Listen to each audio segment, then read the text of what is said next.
Hey, this is Judah Mantel from SceneForge Studio, and this video is going to be a quick update as well as tutorial video for the Chromakey video clip functionality that's now available in version 0.5.0.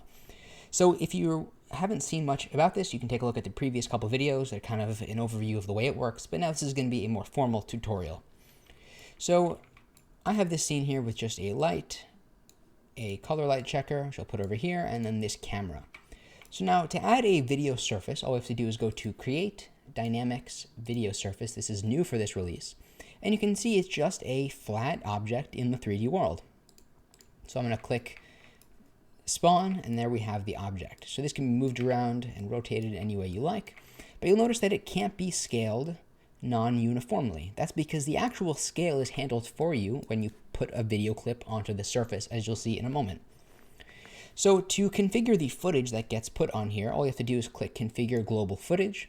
And this is footage that's global to the scene, so you can only have one video feed at once. Now you have all these different options for the actual keying itself, but to select the video, all you have to do is select down here. It'll open up your Explorer window, and I'm going to select this dog on seat, which is nice and cute. And you can see as I adjust these sliders, we have different keying options. You can select the key color, or you can manually use an eyedropper tool. And now as I remove the color, you'll see that the background is transparent. These options highly depend on the video source footage, so there's no right answer. You kind of have to mess around with it yourself. Of course, we also have cropping on the top, left, bottom, and right. And when you're done, all you have to do is just click Finished, and this footage will be floating around in the background. Now to activate this surface, and you can do this with any surface you bring in, all you have to do is click Activate Chromakey Surface. And you'll see now we have our pupper here on this plane, on this object. And what's cool is that, as you saw, the scale will actually shrink to match the aspect ratio, so you don't get any weird scaling issues. And you can see that as I move the object around, it does two things. One, it is cast a shadow, which is great. It makes for a much more realistic compositing. It feels like it's really in the world. And it also gets affected by lights, as you can see here. But if I'm in a dark environment, or let's say I'm in an environment in which I want the footage to be self-illuminating, meaning it doesn't respond to lights, all you have to do is just check off Use Unlit Material. Now you'll see that no matter what the lighting is like in the scene, it'll always just use its own surface color, essentially. I'm going to turn this off for now because I happen to really like it when it's realistically responding to the lights. So let's put a nice spotlight on him. Now, the next options have to do with the way the footage tries to give the illusion of being three-dimensional. Of course, you can also go down here and click play to play the footage, as well as scrub through.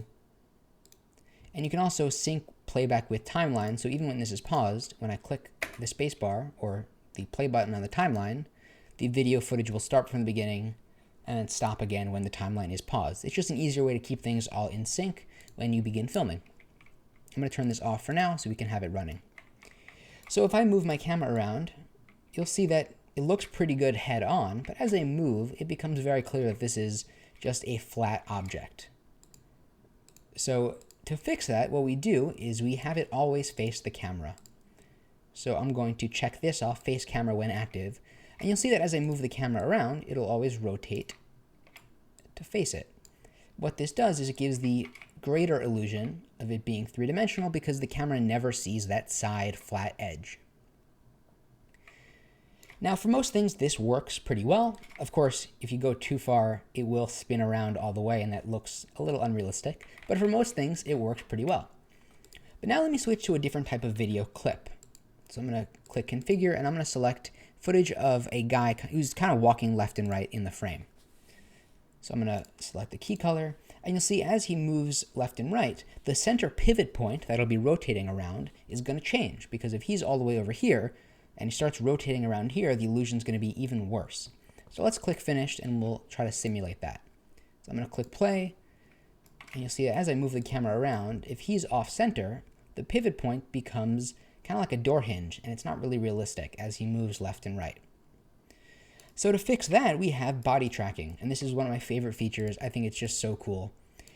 So all you have to do is just check off Use Body Tracking, and you'll see that it'll actually track the subject in the footage and change the pivot point to be where he actually is standing.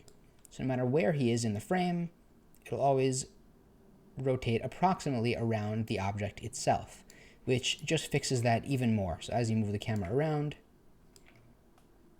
you get less of that weird door hinge effect.